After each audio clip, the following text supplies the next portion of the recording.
Você falar para o teu condomínio que você mora, que ele está torrando R$1 milhão por ano, ele fala, imagina, aonde que está esse 1 milhão aí que eu quero ele agora?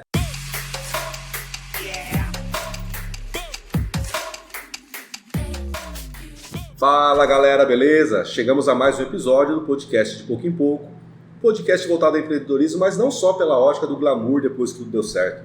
Aqui a gente conta histórias, trajetórias, perrengues, mas também muita ideia boa que fizeram aquela ideia, aquele sonho de sair do CLT se tornar realidade e virar um PJ. Estou eu aqui, Emerson, representando a Bússola Consultoria e Gestão Empresarial, Luiz, representando a Love Burger e o Elnath também. E hoje o nosso convidado aqui é Josafá Luz, CEO da Lumi Smart Solution. Josafá, muito obrigado por ter aceito o nosso convite, é um prazer receber você aqui. A gente vai falar muito sobre condomínios inteligentes, né? O que pode soar, falar, nossa, o que é isso? Vamos descobrir hoje com o Josafá. E para quem não conhece, nunca te viu, quem é Josafá Luz? Vamos lá, gente. Primeiro, prazer em estar aqui, prazer aí pelo convite de estar falando com vocês. É sempre muito bom trocar experiências, né? Ainda mais sobre empreendedorismo. Para quem não me conhece, Josafá Luz é um cara do interior de Minas Gerais, que totalmente desde criança apaixonado por tecnologia, acabou obviamente se formando em engenharia e depois, enfim, traçou uma carreira muito focada aí em empresas de tecnologia. Então isso eu sinto que a tecnologia sempre esteve muito envolvida na minha vida desde os primórdios.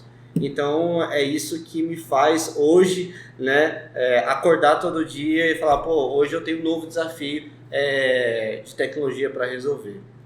Que legal. E você veio para cá quando? Eu vim para o estado de São Paulo quando eu tinha mais ou menos uns 12 anos. Pô, eu vou entregar a minha idade aqui, cara. Na verdade, eles estão fofocalizando. Super jovem aí, meu. Fofocalizando, a gente quer descobrir. Não, você é mais jovem que eu, muito mais jovem que a gente. Muito mais jovem que a gente. Não, mas eu vim nos anos 2000 para São Paulo e depois eu voltei para Minas para fazer a Federal de Itajubá e aí eu fiquei 5 anos lá fazendo a faculdade, na verdade 6. Aquele aninho extra. É uma pós-graduação. É uma pós, exatamente. Eu fiz uma pós-graduação em algumas disciplinas. Exatamente. E aí depois, sim, quando eu comecei minha carreira profissional, aí foi São Paulo direto. Você fez engenharia de? Engenharia elétrica. E essa migração para a parte mais de tecnologia? Bom, tem uma ligação. Tem uma ligação. Tem, porque, vamos lá, antes de se falar em tecnologia, a própria engenharia elétrica, a própria possibilidade de a gente ter luz nas nossas casas, já é uma tecnologia. Uma baita tecnologia. Só que muito antiga. Né? Então, assim, hoje, se a gente falar de computação, de eletrônica, celular, tudo que existe hoje que a gente chama de tecnologia, bebe lá da fonte da elétrica, porque tudo veio de lá. Tudo veio da concepção física ali, da engenharia elétrica. Então, assim, eu considero que eu fiz uma engenharia bastante abrangente que me possibilitou olhar o mercado, né, olhar os setores de tecnologia com um olhar muito ampliado. Isso me facilitou muito em todos os pontos da minha carreira. Respondendo a tua pergunta, entrar para o mercado de tecnologia foi um caminho muito tranquilo, muito fácil. Até orgânico, né? Exatamente, um caminho até natural para quem faz engenharia elétrica, né? Uhum. E aí, mas como que foi, penso eu, pelo que eu entendi, você foi lá, fez a sua faculdade. Quando você se formou em engenharia elétrica, você já começou a trabalhar nisso? Como que foi essa jornada? Bom, eu comecei, na verdade, trabalhando no setor automobilístico. Então eu trabalhei na fábrica da GM, São José dos Campos, e aí foi muito legal porque eu pude juntar uma paixão minha, automóveis com o trabalho. Então foi quando eu consegui entender ali o processo de criação de um carro, desde a concepção até a entrega ao público. E é fascinante entender todo o processo, né? Incrível. E você trabalhar dentro da fábrica, e eu tive o privilégio de trabalhar justamente no período que houve a migração. Sabe aquela S10, a picape antiga? Aquela velha de guerra? Sim. Aquela antigaça? Então ela ficou, sei lá, quase 20 anos no mercado, do mesmo jeito. Sim.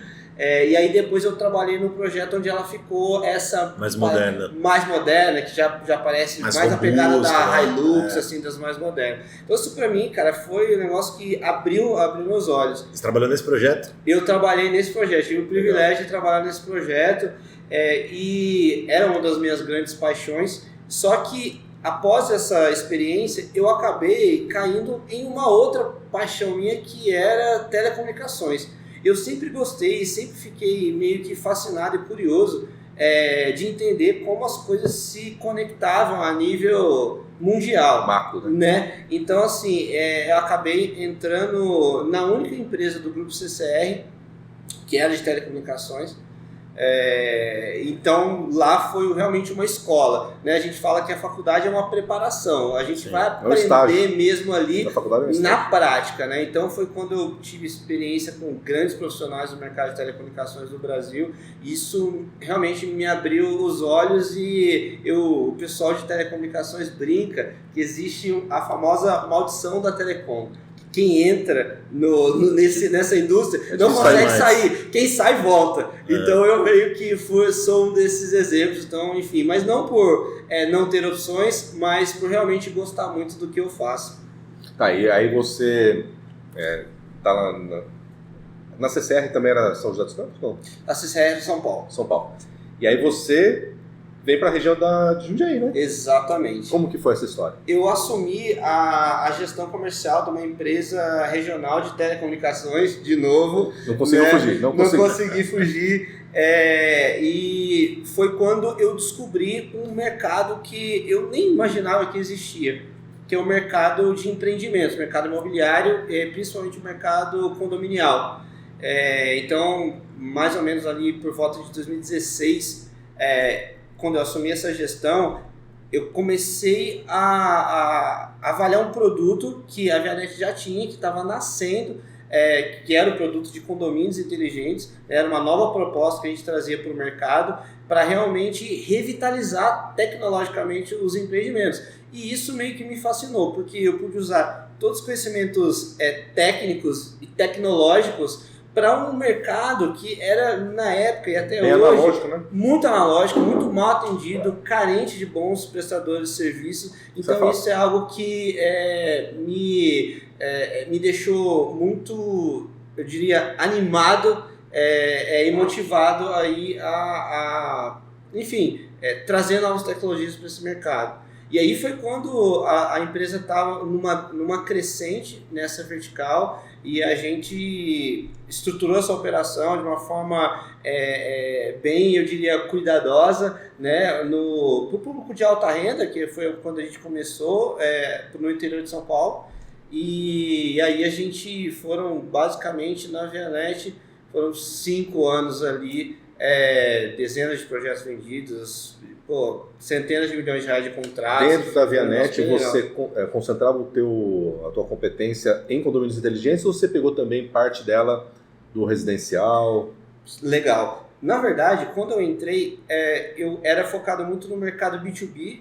A Vianet era um provedor meio diferente, porque inicialmente a empresa nasceu muito focada no mercado corporativo. Então a gente tinha um market share gigante aqui na região de Jundiaí, né, concorrendo com as grandes operadoras. Então a minha gestão se concentrava basicamente no público corporativo e nessa unidade de negócios de condomínios inteligentes. Legal. E aí você pegou paixão.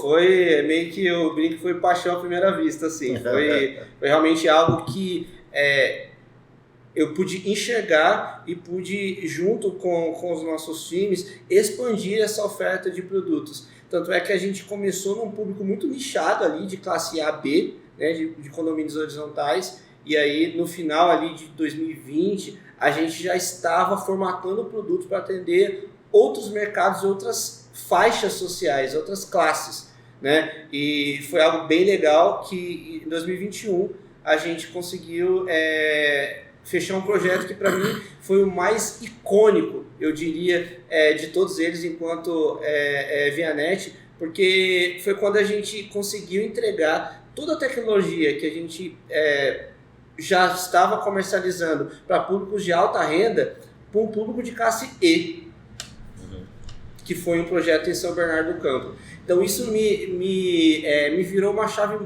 muito importante, me deu insight, porque Tem mercado. eu percebi que a gente poderia não só atender o público classe A e B, elitizado, aquele nicho, mas também a gente poderia, de certa forma, democratizar o acesso à tecnologia, à segurança, né? Então isso é algo que me chamou muita atenção. E ainda, até emendando um pouco os assuntos, foi um dos pilares do nascimento da Lume como operação, né? Que é entregar soluções democraticamente a todos, não fazendo distinções.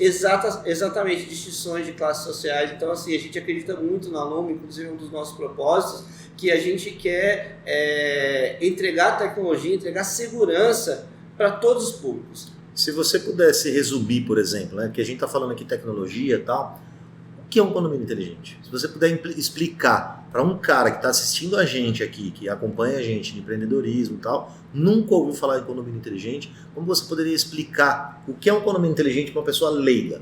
Legal, ótima pergunta. Condomínio inteligente é a junção de tecnologias que transformam aquele empreendimento que outrora vivia na era, como o Emerson falou, analógico, na era digital. Então, basicamente, o que a gente faz é levar a tecnologia para esse empreendimento para que ele realmente possa participar efetivamente da transformação digital.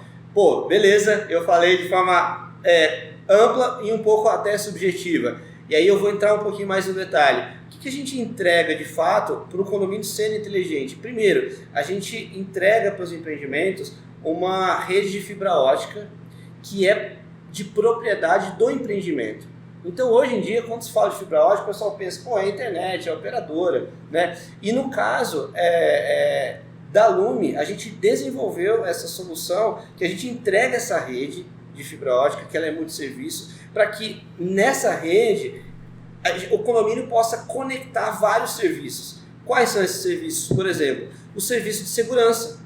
A gente sempre fala controle de acesso. Ninguém mora no condomínio porque quer pagar condomínio a vida inteira. O pessoal mora no condomínio porque ele quer ter mais segurança. E aí, com essa rede que a gente implanta no empreendimento, a gente consegue plugar diversas soluções de segurança, monitoramento, com inteligência artificial, diversos outros tipos de produtos e serviços. Inclusive, a parte básica, desde interfonia, telefonia, streaming, TV, internet, tudo isso dentro desse ecossistema. Então, por que o condomínio ele se torna um condomínio inteligente? Porque você passa a contar com um ecossistema tecnológico, né, com esse parque tecnológico que ele possibilita ao morador, ter diversas reduções de custo com relação a vários prestadores de serviço que a gente substitui, e dois, e mais importante, da comodidade desse morador conseguir controlar o condomínio dele pelo celular. Então, esse é um dos grandes que ele controla pontos. pelo celular, por exemplo? Por exemplo, ele controla quem entra e quem sai do condomínio através do celular. Ele consegue enxergar pontos específicos que o empreendimento define. Por exemplo, eu quero enxergar meu filho foi brincar na brinquedoteca. Cara, eu quero ver se ele está lá mesmo. A quadra. Foi na quadra, foi na piscina. Então você consegue ter esse controle. Imagina que alguns condomínios contam com, por exemplo, cinema e sauna, parte de spa. Imagina que você tenha marcado, por exemplo,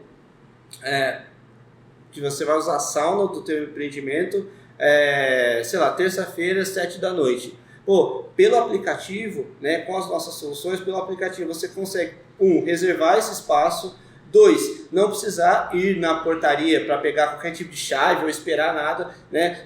Ligar para o porteiro, nada. Você vai ter seu código ali para abrir. Na verdade, você pode abrir até com a sua própria face, usando o reconhecimento facial. Né? E o melhor de tudo, a gente chega no nível de integração de você poder ligar a sauna talvez 10 ou 20 minutos antes de você... Para estar preparado para você. Exatamente, pelo celular. Então, é uma automação. É uma automação completa. Então, não só na casa agora, não agora só você na está falando casa, do condomínio mas inteiro. no complexo inteiro. Então imagina quando você for para a sauna, já está tudo quentinho, tudo legal. Enfim, são algumas das soluções que a gente consegue entregar para os empreendimentos. E em suma, gente, realmente a Lume, ela consegue abraçar diversos tipos de tecnologia e dar o poder desses moradores terem a comodidade de controlar tudo pelo celular, basicamente. E, por exemplo, assim, o pacote de internet, de rede de dados, isso tudo é do condomínio. Isso é tudo do condomínio. Não vou ter que pagar uma operadora de celular, por exemplo. E isso é a coisa mais incrível que tem, porque os moradores, ao invés deles ficarem na mão das grandes operadoras ou dos provedores, e quem nunca teve problema de ficar ali meia hora no telefone para resolver problemas... É claro que eu já tive. É claro que você já teve. Claro. Vivia falando isso, eu vivo falando. Exatamente. Eu fiquei um tintim de... Aí começou as piadas de quinta série. Né? Então a ideia realmente é essa, é que o próprio condomínio, com a sua infraestrutura tecnológica, ele consiga prover esse serviço até o de internet para os moradores. E a gente consegue dar uma economia brutal, na ordem de 80% e em alguns casos 90% de redução de custo mensal em comparação com os serviços que existem no mercado. Então, de um lado, você tem um serviço muito mais eficiente, proprietário do empreendimento. Fibra ótica, que é muito mais rápido. Fibra ótica, muito mais rápida, com backup, com inteligência, com contingências diversas. E, por outro lado, você ainda consegue reduzir esse custo que os moradores têm. Então, assim, realmente, os nossos clientes brincam que quando a Lume implanta essas soluções, é como se o condomínio ele tivesse dado um salto de 10 anos em termos tecnológicos. Tá? Legal. Que legal. Mas agora daí... ficou mais claro, na verdade, né? Mas daí a gente perdeu a parte que foi você sair do CLT e do PJ. Legal. Né? Então, como que foi essa transição aí entre você estar numa Vianet, que é uma empresa muito bacana aqui na região, a gente prestava serviço na época lá também, uma empresa muita visão, né? Na época, acho que a gente participou, se eu não me engano, da mudança daquele prédio menor para o prédio maior. Exatamente. Né? Foi um momento que a gente estava lá com uma lá maior na época, lembra? Você lembra disso? E como que foi essa modificação de virada de chave mesmo? Assim, poxa, eu estou num projeto com uma empresa bacana, só que agora eu posso ter a minha própria empresa, eu posso ter o meu novo desafio. Conta pra gente como que surgiu toda a concepção da Lume. Legal. Para mim, gente, na verdade, foi um pouco diferente do padrão. Primeiro porque a gente que é empreendedor, eu não acho que a gente é empreendedor por escolha. Eu acho que o empreendedorismo meio que nos escolhe. Então, eu digo que eu nasci empreendedor.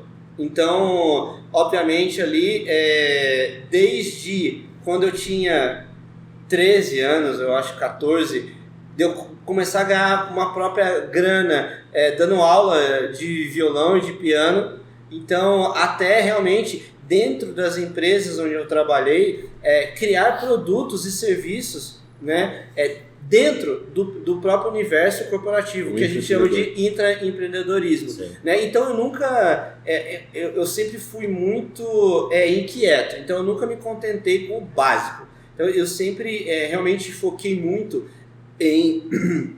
Perdão. Eu sempre foquei muito em fazer algo diferente nas empresas onde eu trabalhei. Não só o básico, né? Não só o básico, exatamente. E aí, esse era um processo natural e comigo aconteceu um pouquinho diferente, que foi o seguinte: como eu vim de um mercado, vamos dizer assim, CLT, onde eu trabalhava muito, né, com a parte de desenvolvimento de produtos e novos serviços para a empresa, em 2020, na verdade, eu recebi o convite para me tornar sócio da operação da Vianet. Então foi quando realmente houve uma mudança ali do meu mindset de vamos dizer assim, de CLT, né, de funcionário, de colaborador ou de executivo, para um mindset muito mais voltado ali ao mundo empresarial mesmo. Aquela coisa que a gente fala, né? No CLT a gente sabe, a gente espera o quanto a gente pode ganhar e o que a gente pode fazer. Quando a gente se torna sócio, pelo que eu entendi, você também participa do resultado, é tua responsabilidade também, só que você também perde a fronteira, né? Exatamente. Você começa a ganhar um universo de possibilidades aí. E como que você encarou esse desafio? Pô, pra mim, eu vou te dizer, Emerson, eu acho que eu sempre tive preparado para isso, no sentido de, desde quando eu comecei a trabalhar, eu pensava sobre isso. Então, quando aconteceu, foi algo muito natural, foi algo que eu realmente estava me preparando para isso, né? E foi muito legal porque realmente os meus horizontes eles se ampliaram de uma maneira incrível, né? Um ano depois de eu ter virado sócio, a gente passou por um processo de M&A. Foi quando a Avianet foi adquirida por um grupo de telecomunicações e eu pude participar desse processo e foi uma experiência assim, rica, né? Incrível, né? De você ter virado sócio há um ano e já poder participar do projeto de M&A. E depois, quando a gente montou a Lume, já poder participar do startup de uma nova operação que nasceu totalmente diferenciada, com conceitos totalmente modernos, com um time muito forte, e poder tocar isso a nível nacional foi um negócio assim, incrível. É um negócio que realmente, ali, uma virada de chave que me transformou como pessoa, como profissional e como empreendedor principalmente. Sabe o que é legal? Estou pensando assim, você teve uma história que é CLT, se tornar sócio, depois ser um CEO de uma empresa. O que o Josafá CEO tem que o Josafá sócio não tinha? Vamos lá, essa é uma ótima pergunta. Eu acho que... Mais liberdade, talvez? Eu diria que mais até responsabilidade. Que legal. Mas em que sentido, né? Você falou, pô, mas o sócio ele tem responsabilidade total sobre o negócio. Mas hoje, como eu sou sócio e CEO do negócio, eu vejo que eu tenho uma dupla responsabilidade. Porque a função do sócio, ela pode ser tanto realmente uma posição executiva, como é a minha, como uma posição de investimento. Então, quando eu sou um sócio investidor, basicamente eu tenho que colocar uma grana ali naquele negócio, monitorar e cobrar resultado. No meu caso, fazer o resultado. Eu tenho que fazer os dois. Então eu sou cobrado duplamente por mim mesmo, sabe? É meio que uma autocobrança que eu tenho, porque basicamente não só o meu dinheiro, mas o dinheiro meu e dos sócios que está em jogo. Então, assim, é uma responsabilidade que eu acho que ela é gigantesca hoje, principalmente num Brasil que é uma loucura para o empreendedorismo. Né? A gente sai de um juros de 2, vai para um juros de 14 em 2 anos. Então, assim, isso muda. A situação macroeconômica, ela se altera com frequência e realmente ela causa um grande impacto em todos os negócios. Então, assim, eu diria que está sendo um desafio muito grande para mim e eu diria que a maior diferença é o senso de responsabilidade dupla que eu tenho hoje, como executivo e como sócio. E sabe o que é legal? Eu convivo um pouco o segmento do condominial, por causa de clientes que eu pego também, né? Uhum. E a gente vê o quanto é duro lidar com síndico, o quanto que é duro lidar com consultora, enfim. Esse universo é meio complicado, porque você lida com o dinheiro dos outros, muitas vezes. Sim. Né? E muitos condomínios, eles não têm uma saúde financeira tão boa. Então, por que alguns investimentos eles não ocorrem? Porque, principalmente depois de pandemia, muita gente perdeu o emprego, muita gente fez um investimento lá atrás e depois não conseguiu arcar. Então, tem muito condomínio em atraso. As receitas do condomínio elas não ajudam alguns investimentos. Isso deve ser uma dor que você tem que enfrentar na hora de viabilizar um projeto, na hora de repente, não mostrar o quanto esse projeto ele pode ser bacana em resultado final, mas o quanto ele pode ser viável para aquele grupo de pessoas fazer isso acontecer. Então, Uma coisa é você trabalhar num projeto onde a responsabilidade não é tua. E quando você vira CEO, não é só descartar um projeto, é fazer aquilo virar também, porque você tem a saúde da sua empresa para tocar. Exatamente. E como que é esse desafio de fazer a síndico, fazer de repente um gestor de um condomínio contratar o teu serviço? Legal. Ótima pergunta novamente, Emerson. E eu diria que o que você acabou de me perguntar é o grande ponto, ou talvez o ponto mais alto da solução da Lume. Eu vou explicar por quê. Recentemente eu estive numa apresentação em Goiânia por um empreendimento de quase 500 unidades, tá? Então, você imagina que é um empreendimento que tem uma boa arrecadação, mas que também tem um gasto muito alto. E aí, quando a gente está falando de pandemia, de situação econômica do país, você tem uma inadimplência alta também. E aí, a grande sacada, nesse caso e no caso da Lume, é que a gente não onera o empreendimento com custos adicionais. Então, qual que é a mágica da gente entregar tudo isso, toda essa solução que traz comodidade, facilidade para os empreendimentos e não onerar o bolso dos moradores? É muito legal dizer isso, porque um dos grandes pilares da Lume é trazer inteligência para os empreendimentos. É fazer com que o empreendimento ele possa gerir os seus recursos de forma muito mais eficiente. Então, por exemplo, nesse caso desse empreendimento, a gente chegou numa conta que eles iriam desperdiçar nos próximos 25 anos a bagatela de 16 milhões de reais. No modelo atual. No modelo atual. Então, quando a gente mostrou isso para o empreendimento, ele falou, não, peraí, a gente vai... Da onde surgiu esse dinheiro? Então, o que acontece? Se a gente pegar, fazer uma conta básica aqui, um empreendimento que nem esse de 500 unidades, hoje, eles têm uma conta que todo mundo paga há pelo menos 15 anos, que é a conta de internet. Então, todo mundo paga. Então você pega 500 unidades com um ticket médio ali de R$110, para variar, né, na pacote básico ali do Brasil, você está falando que o empreendimento ele coloca R$55 mil por mês para ter o serviço de internet, de conectividade. Se a gente for falar no ano, a gente está falando de R$660 mil. E em 5 anos, por exemplo, a gente está falando de 3 milhões e 300. E a pergunta para esse empreendimento foi, tá bom, legal, vocês vão gastar mais de 3 milhões de reais em 5 anos. Qual que é o benefício que vocês têm em troca desses 3 milhões de reais? O que você recebe? O que você recebe em troca? Pô, o serviço de internet que muitas vezes é muito mal prestado. Sem suporte. Sem suporte, com dificuldades, com baixa resiliência, baixa disponibilidade. Então o que a gente propôs para esse empreendimento? Falou, vamos lá, vocês podem gerir esse recurso do empreendimento de uma forma muito mais inteligente.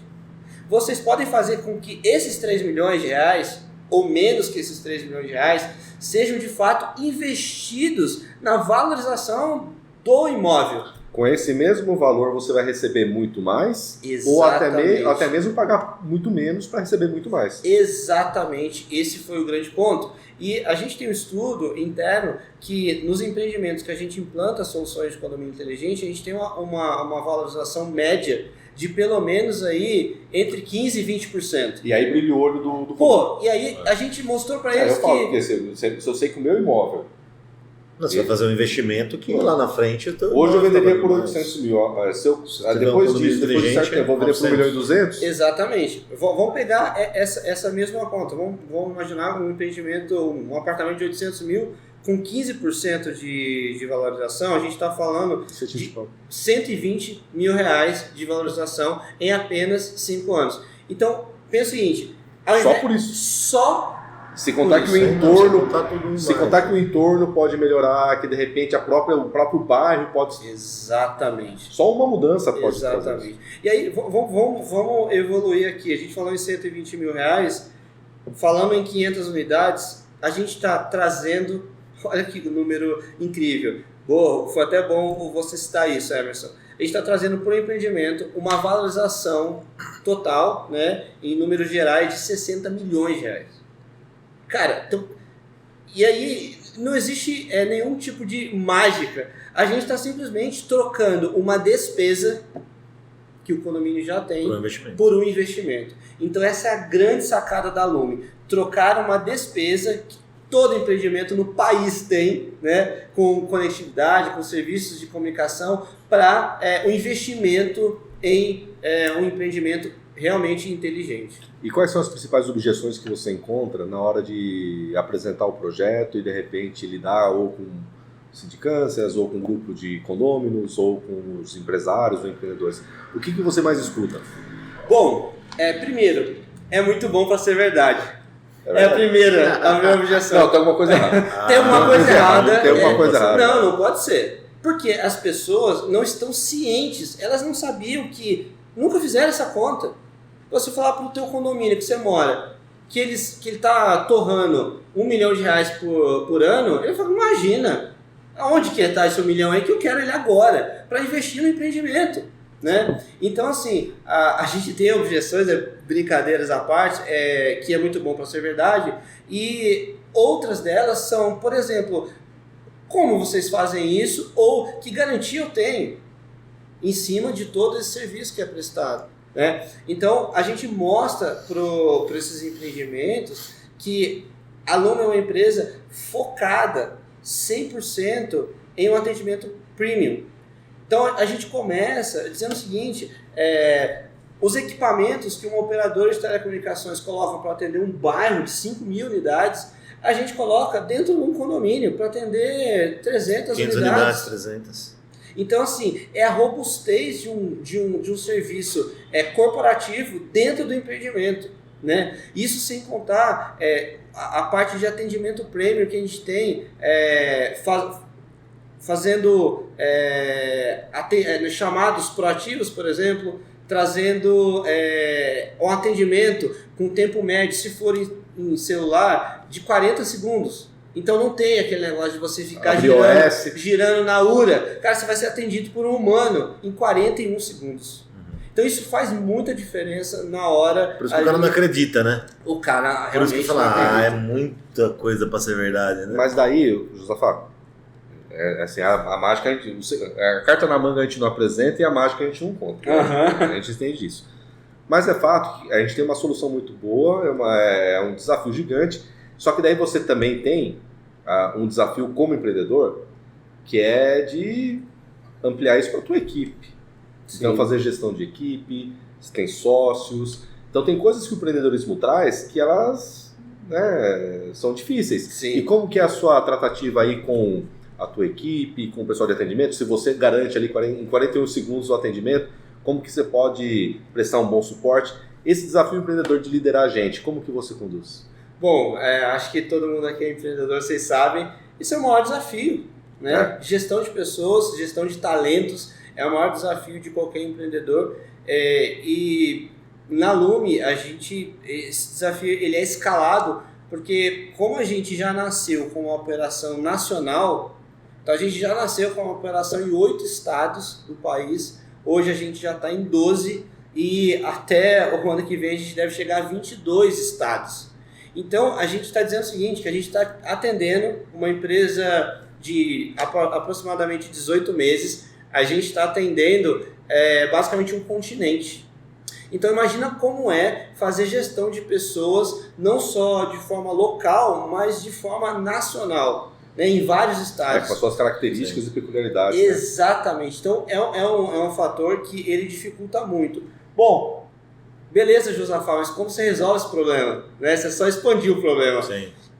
Para mim só tem uma resposta clara para isso. Cultura. Crenças. Cultura de marca.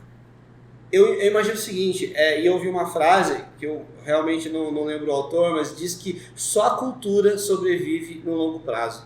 Então não adianta a gente ter um bom produto, não adianta a gente ter um excelente serviço, um discurso de vendas maravilhoso que deixa os empreendimentos encantados, se a gente não tem um time que vai executar isso de forma excelente, desde ali dos primeiros relacionamentos com o cliente na parte comercial até ali aquele pós-venda. Aquele cliente que teve algum problema, que obviamente em toda empresa existem problemas, que vai ligar, às vezes puto da vida, mas a gente conseguir dar um atendimento de qualidade e fazer com que os clientes seja, de certa forma, ali recompensado.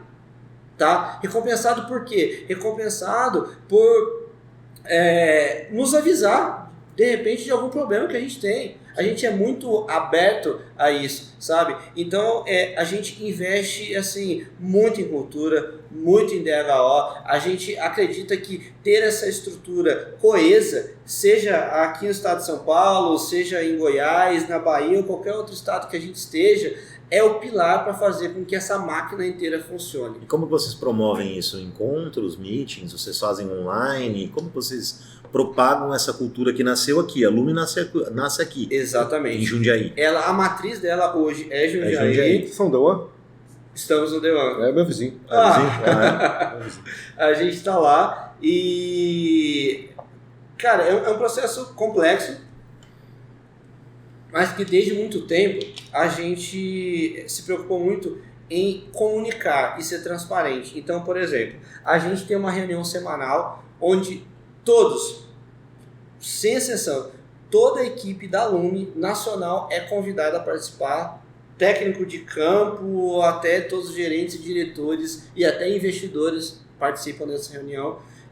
É onde a gente comunica de forma semanal, toda semana, qual é a estratégia da empresa, para onde a empresa está indo, como a empresa está se portando naquele semestre ou naquele trimestre, por exemplo. Quais são os desafios? Quais são os nossos desafios? A gente abre os números da operação para todos os nossos colaboradores. Então não tem essa de esconder margens e custos e CAPEX e despesa. Não, isso tudo está aberto. Todo mundo sabe quantos milhões a empresa investiu, quantos milhões a empresa vai investir nesse ano, quantos milhões a gente vendeu em novos negócios. A expectativa. Por quê? O que acontece, gente? Nós começamos aqui lá no comecinho, né, no começo de 22, né, que foi quando houve a venda e a gente fez esse spin-off para a Lume. A gente começou, a gente tinha 9 pessoas para tocar um projeto em 8 estados.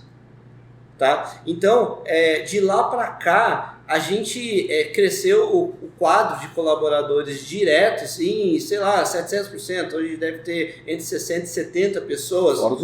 Fora os indiretos. E isso num espaço muito curto de tempo. Então, o que acontece? A gente necessariamente precisa promover a cultura. Porque cada colaborador, em cada estado, ele tem que ser um multiplicador dessa cultura da Lume. Porque, obviamente, como a empresa está em franca expansão, vão entrar outros.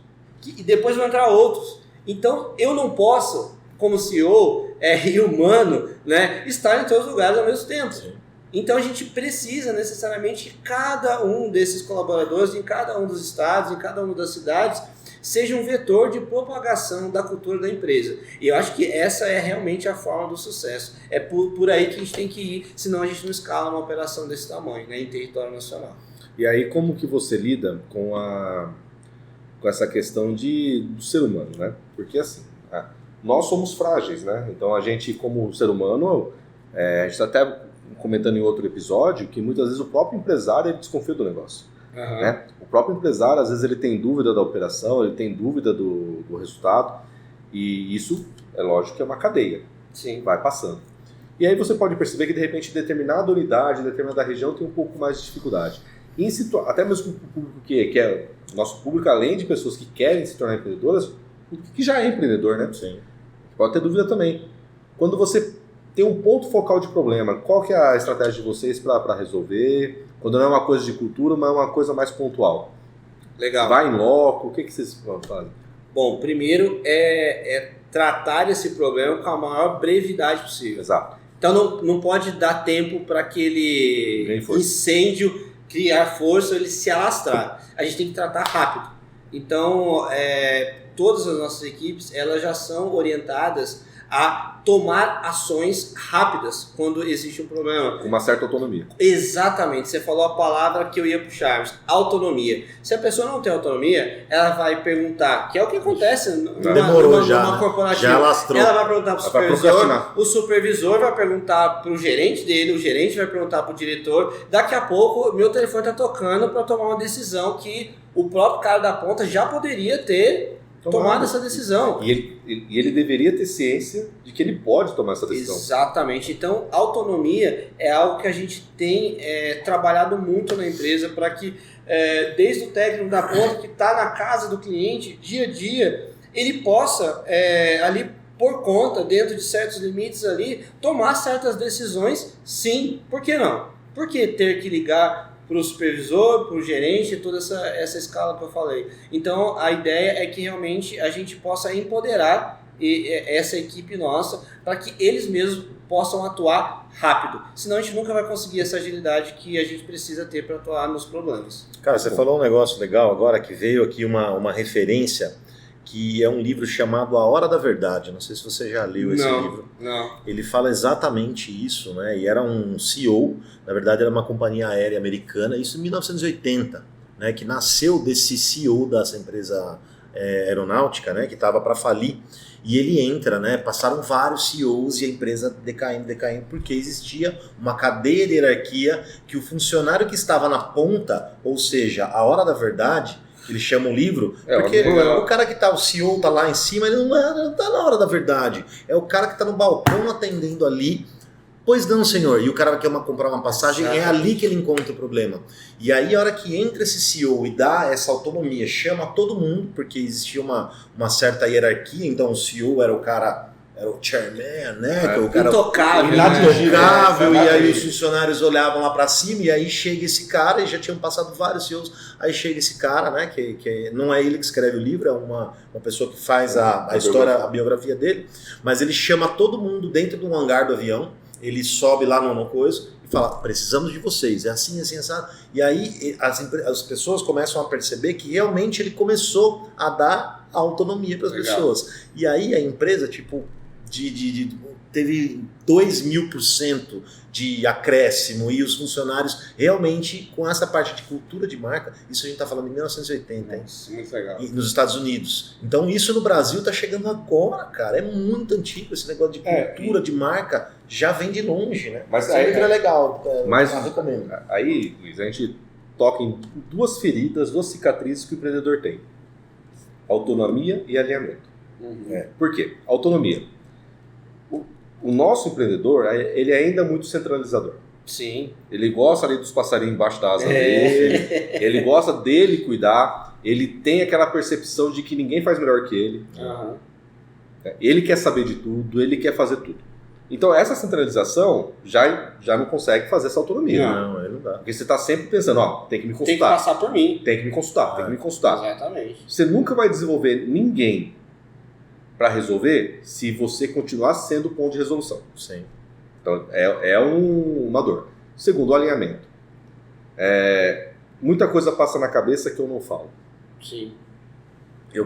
O alinhamento significa já que temos uma crença, já que temos uma cultura, já que temos as nossas condutas, isso tem que estar oficializado, isso tem que ser falado, isso tem que ser debatido. E desse alinhamento que as pessoas vão saber o que podem fazer. Até onde ela pode agir, na verdade, né? E na verdade, nós como ser humano, a gente fica sempre aquela coisa de que a pessoa deveria saber. Uhum. A questão, deu um pau.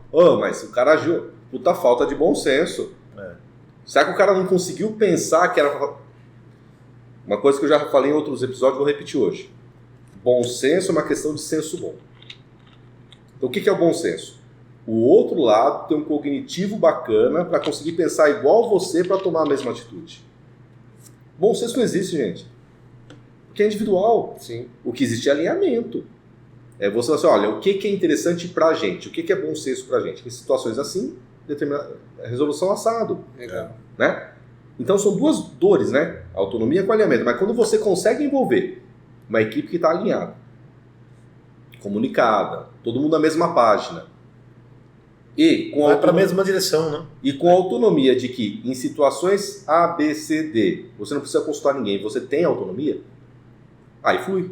Exatamente. Né? E é legal a gente falar de cultura de empresa, cultura de marca, cultura corporativa, porque é muita gente pensando em vender, é muita gente pensando em entregar, muita gente pensando na produção e pouca gente pensando em gente. Exatamente. Né? E são pessoas que movem tudo, né? Sim. Josafá, e como estão os negócios hoje? O que vocês estão pensando em ampliar? Como que está a rotina aí da Lume? Legal. Os negócios estão muito bons, principalmente por conta do atual momento do país. E aí é loucura, né? Acabei de meter o pau aqui no Brasil, mas ele tem oportunidades em todos os lugares. O setor imobiliário cresce, né? Exatamente. A gente tem, até por conta de uma diretriz do próprio governo, um subsídio maior, uma atenção maior voltada ali ao mercado imobiliário, sobretudo de média e baixa renda. Então isso, para a Lume, é maravilhoso, uma vez que a gente trabalha diretamente com o mercado imobiliário. Tanto os novos empreendimentos junto às grandes construtoras. Vocês atuam também com incorporador e construtor. Exatamente. Então a ideia é que os empreendimentos, né, eles já nasçam inteligentes. Não tem que fazer o que a gente hoje faz para os empreendimentos já estabelecidos. A gente tem que revitalizar todo aquele empreendimento, levar ele, né, fazer essa viagem para o futuro. Assim, exatamente. Então as incorporadoras perceberam esse gap de mercado, né, os empreendimentos precisam ter mais diferenciais que uma área de lazer, que uma localização legal, que uma piscina, que uma quadra. Pô, isso é básico, né? Se tornou básico no segmento. Exatamente, todos têm. Né? Então, a ideia nossa é agregar tecnologia ao empreendimento.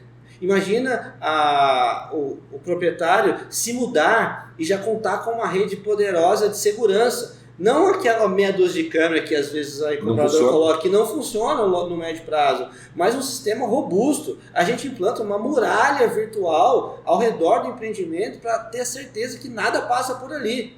Tá? Então, são coisas como essa. Por exemplo, o proprietário ter a possibilidade de entrar no apartamento dele e já ter um Wi-Fi funcionando. Não ter que esperar alguma operadora abordar aquele prédio, contratar pelo celular, ele consegue fazer a adesão dele ali e já está navegando na internet, por exemplo. Não então, depender de uma operadora. Não depender de nenhuma Isso daí vocês estão batendo de frente com grandes operadores, porque uma hora os caras vão sentir, né? Exatamente. É um mercado que a gente está realmente trazendo uma disrupção muito grande. Mas isso é muito bom para o consumidor. Com certeza. Mas isso é bom para o consumidor, porque você está tirando do monopólio dos caras, que são os reis, né? Sim. Mas eu falo assim, que hoje é um início, mas uma hora, pô, você pega um condomínio de 500 unidades, um de 1.000, um de 300, um de 2.000, pô, os caras estão perdendo assinaturas ali, né? Então, isso é muito bom para nós consumidores, né? Exatamente. Mas acho que todo segmento ele se move assim, né? E com uma capacidade de entrega muito melhor, né? Exatamente. Uma velocidade de internet hoje que o cara paga, sei lá, quando entrega, né? Os caras falam que vamos comprar aqui o 300 mega de velocidade. Entrega nem 100. Exatamente. Né? Porque não é fibra ótica, né? Exatamente. E o maior problema que eu enxergo é você ter um recurso que você está recebendo como contrapartida um serviço, às vezes mal prestado. A ideia da Lume é realmente a internet entregar ser um dos serviços. Exatamente. Um grupo, do pacote, um pacote enorme de serviços que não vai beneficiar exatamente só o ponto de conectividade, você ter acesso à informação, mas não, você vai beneficiar a comunidade, como a gente falou, o condomínio, trazendo valorizações em cifras milionárias, como a gente trouxe aqui.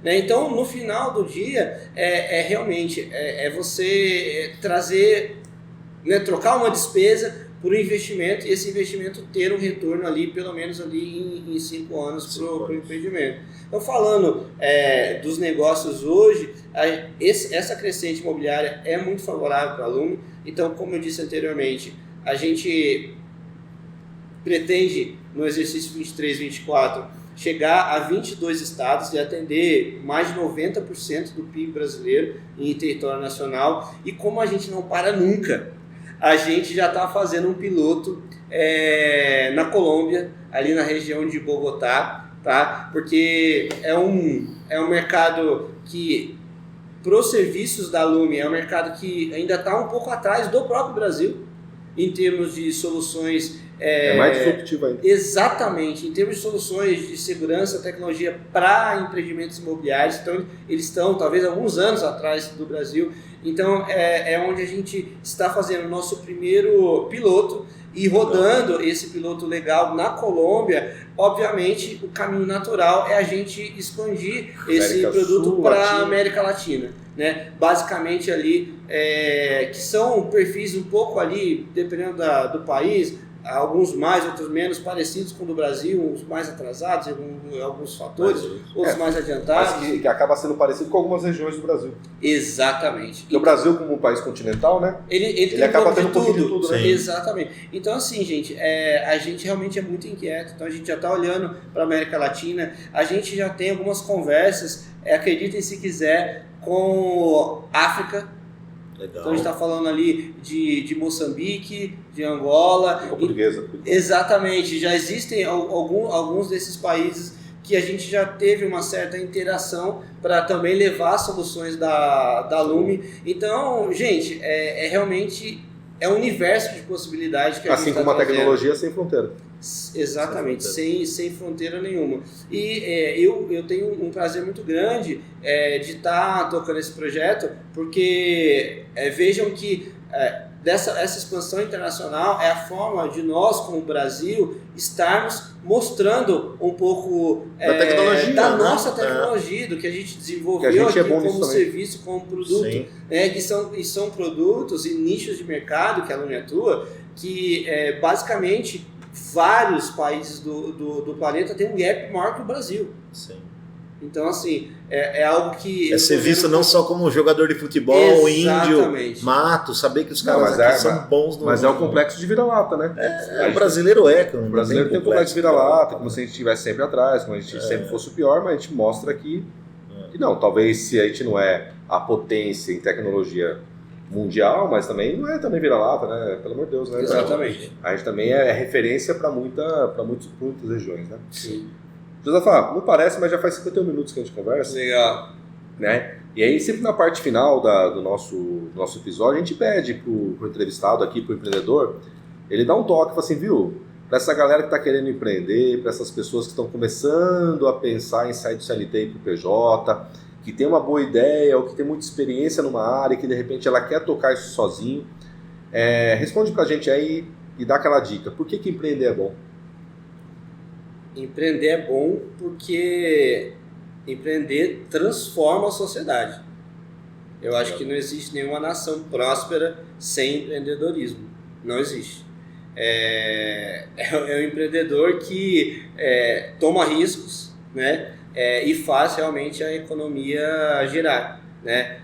Traz empregos. A gente tem uma responsabilidade muito grande. Eu acompanho não sei se vocês devem acompanhar talvez também, um cara da V4 Company, o Denner Lippert, e ele fala que o empreendedor é o super-herói da vida real. Sim. Eu concordo em gênero, número e grau, porque realmente é aquele cara que está tomando risco, está tomando porrada, enquanto há muitos funcionários, colaboradores estão deitados na cama, sabendo que vão ter uma certa certeza que o salário vai cair, o empreendedor às vezes está sem dormir.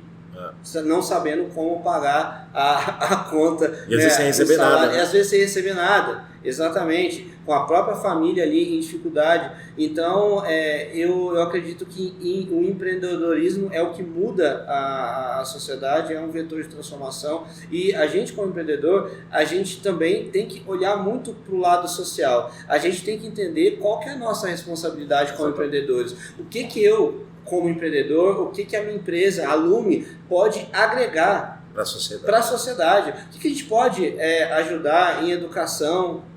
O Brasil é um dos países mais desiguais do mundo. Então, assim, o que a nossa empresa, as Como que a gente nossas pode mudar um pouquinho empresas essa situação? podem colocar um tijolinho ali, diminuir a desigualdade social. Então, essa, né, falando de super-herói, né, tem aquela famosa frase lá do Tio Ben, né? Grandes poderes vêm grandes responsabilidades. Então, o empreendedor ele é esse agente de mudança e ele também tem que ser esse agente de transformação social. Então, eu acho que empreender é bom por isso, porque de fato ele transforma a sociedade. Muito bom. Show de bola. Muito legal o nosso papo. Chegamos aí a mais um final de episódio. Luiz, obrigado aí. Valeu, Mais uma dessa. Nosso 53º episódio. Josafá, a gente agradece muito você ter aceito o nosso convite, a sua participação. É uma honra receber você aqui e poder, né, falar de um tema tão legal e tão diferente, né? Tão diferente, porque são poucos os empreendedores nessa área e é bom entender a complexidade e a magnitude do seu trabalho. Parabéns aí. Legal, né? Obrigado. E da nossa região aqui, né? Da nossa Exatamente. região. Então, e partindo daqui, né? Pro mundo. Pro mundo, se Deus quiser. Isso aí. E é com essa que a gente termina aí mais um episódio do podcast de Pouco em Pouco, um podcast voltado ao empreendedorismo, mas não só pela ótica do glamour, depois que tudo deu certo. Aqui a gente gosta de contar toda a história, toda a trajetória, os perrengues, mas também é tudo aquilo que o empreendedor fez para tirar uma ideia da cabeça para o papel e para a prática. Gente, até a próxima. Valeu!